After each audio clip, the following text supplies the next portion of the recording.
안녕하십니까. 2022년 9월 7일 최병무 팩트 시작하겠습니다. 자, 오늘이 7일입니다. 그러면 선거법 위반과 관련한 사건은 내일 모레가 공소시효가 종료됩니다. 대선과 관련해서. 거기에 지금 연루된 사람들, 그리고 이재명 당시 대선 후보, 뭐 많이 있죠. 그래서 그 문제에 대해서 뭔가 진전이 있는 거. 그런데 검찰이 보완 수사를 하고 있습니다. 거의 초읽기 단계입니다. 왜 그러냐면 적어도 내일 모레는 이제 휴일이니까 아마 내일 정도까지 뭔가 사건을 마무리해서 재판에 넘길 것으로 보이는데 아직도 수사가 진행 중입니다. 그게 뭘까? 이런 부분을 말씀을 드리겠습니다. 자, 경기 남부경찰청이 김혜경 씨하고 배소연 씨를 업무상 배임 및 공직선거법 위반 혐의로 검찰에 넘긴 게 8월 31일입니다. 오늘 7일이니까 한 일주일 전 정도 되죠. 이때 이제 혐의가 업무상 배임이라는 거는 이런 겁니다. 김혜경 씨의 경우, 배소연 씨의 경우 2018년 7월 달이면 이재명 대표가 경기도지사에 당선된 직후죠. 6월 달에 선거가 있었으니까.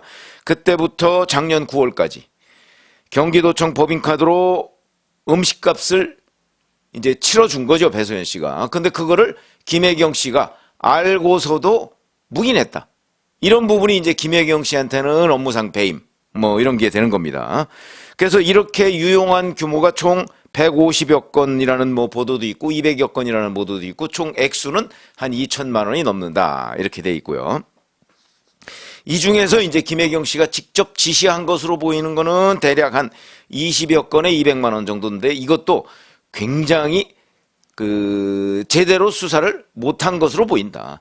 왜냐면 글쎄요. 그러면 대부분 배소연 씨가 다 그냥 중간에 삥땅을 했다는 얘기가 되는데 그럴 것 같지 않거든요. 적어도 이 7급 공무원을 시켜서 그 분당구 순회동 이재명 지사 자택으로 배달된 거 뭐 어쩌고 한 것들은 사실은 이재명 또는 김혜경 씨를 위한 거 아니겠습니까? 그런데 그게 20여 건밖에 안 된다? 그게 좀 믿어지지 않는 부분인데 어쨌든 현재 경찰이 수사한 결과는 이렇습니다. 자, 이렇게 되면 이제 8월 31일 날 넘겼으니까 뭐 넘겨서 검찰이 그걸 받아서 검토하는데 뭐 하루 이틀 보통 2, 3일 걸린다고 하죠. 그런데 곧바로 9월 5일 날 그저께죠. 그저께 수원지검이 배소연 씨를 소환 조사합니다. 자, 그러면 뭔가 확인할 게 있다는 건 원래는 시간이 없으니까 아마 이렇게 되면 그냥 검토하고서 넘길 수밖에 없는 것 아니냐. 뭐 수사가 좀 부실하긴 했지만 어쩔 수 없다. 뭐 이럴 걸로 예상이 됐는데 수원지검은 막바지에 적어도 하루 이틀이라도 더 확인할 부분은 확인하자. 아마 이런 차원으로 보입니다. 그래서 배소연 씨를 5일 날 불러서 조사를 더 했고요. 그런데 또 6일 어제죠. 어제는 경기도청을 압수수색했습니다. 우리가 잘 아시다시피 압수수색이라는 건 대개 사건의 초반에 합니다. 왜냐하면 수사를 하기 위해서는 관련 자료를 확보해야 될 것 아닙니까? 그러기 위해서 압수수색을 하는 게 수사의 ABC인데 이거는 내일 모레 공소시효가 끝나는데 그와 관련한 압수수색을 진행했다? 그럼 이건 또 뭐냐? 이런 부분이 굉장히 궁금해지는 대목인데 자, 이렇게 돼 있습니다. 지금 언론 보도 등을 종합해보면 대장동 사업 실무를 담당했던 사람이 김문기 전 성남도시개발공사 개발사업 1처장이죠. 작년 12월에 극단적 선택을 했는데 이 사람을 이재명 경기도지사가 몰랐다. 그러니까 당시 성남시장이죠. 몰랐다고 얘기를 했습니다. 호주와 뉴질랜드를 10박 11일간 같이 여행을 하고 골프도 치고 그 다음에 이 사람은 대장동 실무자로서 상당히 지위가 높은 사람이고 무엇보다 성남도시개발공사에서 2015년에 호주 뉴질랜드 출장에 따라간 사람은 딱 2사람입니다. 나머지는 다 성남시청에 근무하는 사람이고 도시개발공사에서 따라간 2사람은 유동규 그 다음에 바로 김문기 씨입니다. 그러니까 우리가 이런 거 한번 생각해 보시죠. 출장을 간다고 하면 그래도 시장님이 행차를 하시는데 시장님과 가깝지 않은 사람은 그 일행에 낄 수가 없습니다. 그런 일 많이 해보셨지 않습니까? 아, 이번에 시장님이 호주, 뉴질랜드 출장을 가는데 누구누구 같이 갈까요? 했을 때 성남시청은 뭐 아마 시장이 직접 찍었을 거고, 그 다음에 성남도시개발공사는 유동규 성남시의 넘버 3, 그건 뭐 언론 보도에 다 나와 있으니까 유동규 하고, 그러면 자 누구 할까? 이거를 유동규 씨가 아마도 그 이재명 성남시장한테 저 시장님 이 사람이 후보인데 누구 할까요? 그랬을 때 이재명 성남시장이 직접 찍었을 가능성이 대단히 높은 거죠. 왜냐하면 대장동과 관련한 핵심 실무자니까. 그 딱 두 사람을 뽑았는데 하나는 유동규, 하나는 김문기 씨였다. 그렇게 되면 김문기 씨를 몰랐다는 게 말이 안 되고, 그게 아니라도 대장동, 사실은 이재명 성남시장이 당시에 우일의 신도시 사업했죠. 대장동, 백현동, 고등동 핵심적인 그때 개발 사업이 4가지입니다. 이 4가지의 핵심 부서에 김문기 씨가 있었기 때문에 그걸 모른다고 하는 건 손바닥으로 하늘을 가리는 일이고, 각종 증거들도 다 남아있다. 그렇기 때문에 거짓말이다 이게. 그러니까 허위사실 유포다. 이렇게 지금 경찰이 기소 의견으로 검찰에 넘긴 거고, 검찰도 그 부분을 들여다봐가면서 지금 막바지 초읽기 수사를, 보완 수사를 하고 있는 겁니다. 자, 그런데 검찰이, 이 수원지검이 집중적으로 경기도청 압수수색을 할 때 경기도청 전체를 다 뒤진 게 아니고요, 한 곳을 뒤졌다고 합니다. 그곳은 바로 어디냐? 이재명 성남시장 시절에 언론 담당을 했었고, 그 다음에 경기도청에 와서도 똑같은 언론 담당을 하고, 지금은 뭐 다른 부서로 갔다고 하는데, 그 팀장 사무실을 압수수색했다고 합니다. 그럼 이거는 왜 압수수색했을까요? 이게 김문기 씨 그 안다 모른다 이런 거짓말과 관련한 것으로 보이는데 왜 그랬을까요? 여기서부터는 이제 제가 팩트는 사실 뭐 지금 확인되는 게 없습니다. 그냥 제 짐작으로 볼 때, 이제 분석적으로 볼 때, 이거는 역시 이재명 지금 대표가 이 대장동, 백현동, 대장동 뭐 이런 문제를, 거기에 어차피 김문기 씨는 다 관여했을 테니까 그와 관련해서 언론 홍보를 우리가 어떻게 해야 될 것인가, 언론 대응을 어떻게 해야 될 것인가라는 것을 이 팀장이라는 사람과 상의했을 가능성이 대단히 높죠. 이때 이제 이거는 이렇게 사실과 다르지만 이렇게 밀고 나갈 수밖에 없습니다 라고 했을 가능성이 꽤 높은 것으로 보이고, 그런 부분을 만약에 수원지검이 확보를 할 수 있다면 이 또한 허위사실 유포에 상당한 근거가 될 수 있는 것 아니냐. 아마 그걸 경찰이 놓쳤는데 이걸 검찰이 확보하기 위해서 뒤늦게 공소시효 종료 사흘 앞두고 압수수색에 들어간 것 아니냐. 저는 이렇게 분석을 하겠습니다. 그래서 어제 뭐 어떤 것들을 확보했는지는 뭐 우리가 명확하게 알 수는 없으나, 짐작컨대는 이 언론 담당, 그러니까 성남시장 때부터 언론 담당을 압수수색했다고 하니까 아마도 언론 대응, 그러니까 거짓말을 이재명 대표가 어떻게 할 것이냐 하는 부분을 이 사람하고 상의를 했을 가능성이 대단히 높으니까 아마 검찰이 그 부분을 중점적으로 확보하기 위해서 압수수색을 한 것이 아니냐.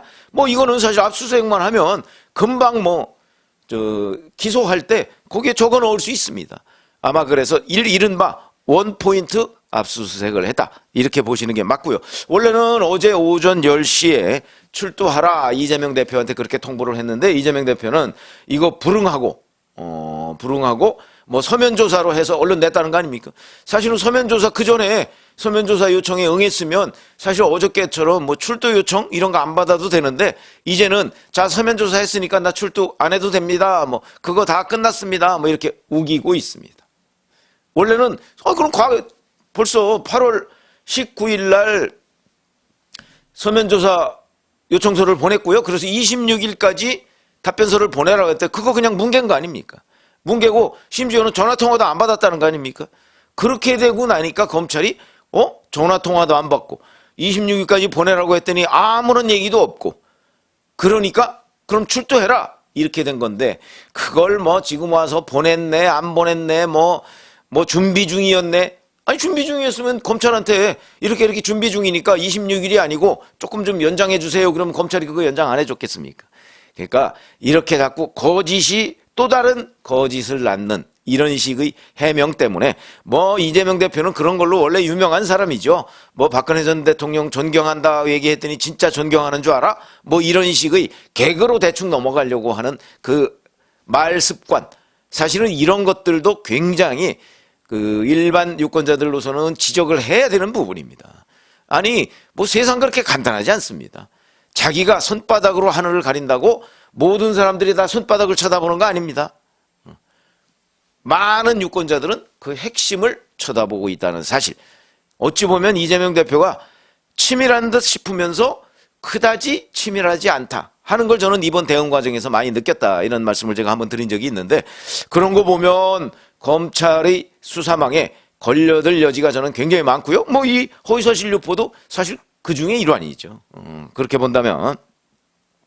근데 어제 경기도청을 압수수색했다는 얘기는, 어제는 원래 오전 10시에 이재명 대표한테 출두하라 이렇게 했는데 그거와 무관하게 이미 검찰이, 수원지검이 법원으로부터 압수수색 영장을 발부받아 놨다는 얘기가 되는 거죠. 그러니까 그거와는 별개로 아주 확실한 보완 수사를 거쳐서 기소를 하겠다, 이런 검찰의 초일기 보완 수사다, 이렇게 보시면 되겠고, 그럼 오늘이 7일이니까 내일 모레가 공소시효 끝입니다. 뭐 추석 연휴 들어가죠. 그러니까 아마 내일 8일 오후쯤에 이재명 대표에 대한 검찰의 첫 번째 기소가 있을 것으로 보인다. 선거법상 허위사실 유포. 그러면 이제 이재명 대표는 선거법상 허위사실 유포, 그 다음에 그 부인인 김혜경 씨는 업무상 배임, 그 다음에 선거법상 매수 및 이해유도죄, 작년 8월 2일에 국회의원 그 부인 3명에 대해서 식사 대접을 한 부분이죠. 그걸로 기소가 되는 것이고요.